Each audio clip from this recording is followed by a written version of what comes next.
What's up mga Troy? For today's video mga Troy is pupunta naman tayo dito sa Pagadian City kasi mag-take tayo ng exam sa Fire Officer Examination dito sa Pagadian City. Sobrang putik yung mga daanan dito mga Troy, kaya yung sapatos ko ay nadumi. Ready na pala yung requirements ko mga Troy at ready na po ako sa examination. Ang dami po nag-take ng exam mga Troy. Almost 500 person po yung nag-take ng examination dito. Dito po tayo sa Zamboanga del Sur National High School. Dito po yun held ang examination namin dito mga Troy. Sa sobrang laki ng school nila dito mga Troy, ang hirap maghanap ng room ko dito. Kahit saan ako nagpunta ng room, hindi ko pa rin nakita yung number ko sa room mga Troy. Andito na ako sa room ng senior high school. Hindi ko pa rin nakita yung room number ko mga Troy. Napapagod na ako niyan sa kahanap ng room kasi 4 na building yung inakyatan ko. Mabuti naman nagtanong ako sa teacher dito. Andun daw yung room number ko sa junior high school. Number 25 pala yung room ko mga Troy. Kaya bubaba na ako at pupunta na ako sa junior high school. Nawawala pa din ako dito mga Troy kasi napakalaki yung school nila dito. Magtanong sana ako dito mga Troy kung saan yung room number 25. Kaso mahiya ako mga Troy kasi mahiyain tayong na tao. Huy! Mabuti naman may taong dumaan dito mga Troy. Nagtanong ako sa kanya mga Troy kung saan yung room number 25. Sabi niya, andun na sa kabila, malapit sa gymnasium nila. Malapit na tayo mga Troy kasi andito na tayo sa gymnasium. Grabe mga Troy, napakalaki yung gymnasium nila dito. Sayang walang estudyante na naglaro dito ng basketball. Magpapa-Disney princess sana ako dito. Kasi sayang yung kagandahan ko. Huy!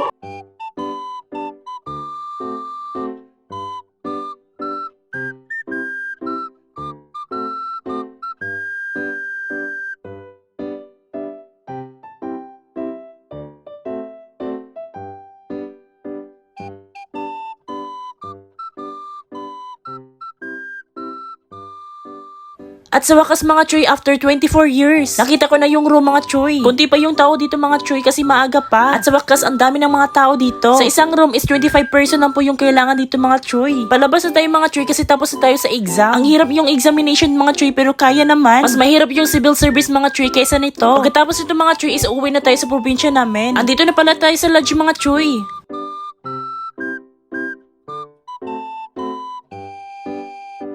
Papasok tayo sa room mga Troy kasi kakain na tayo. Nagugutom talaga ako dyan mga Troy dahil sa exam. Kaya nagpapagrab na lang ako ng Jollibee. So ngayon mga Troy, kain po tayo kasi sobrang gutom na. Uuwi pa ako sa amin. If you want more video mga Troy, please don't forget to subscribe, like, share for more updates. Thank you!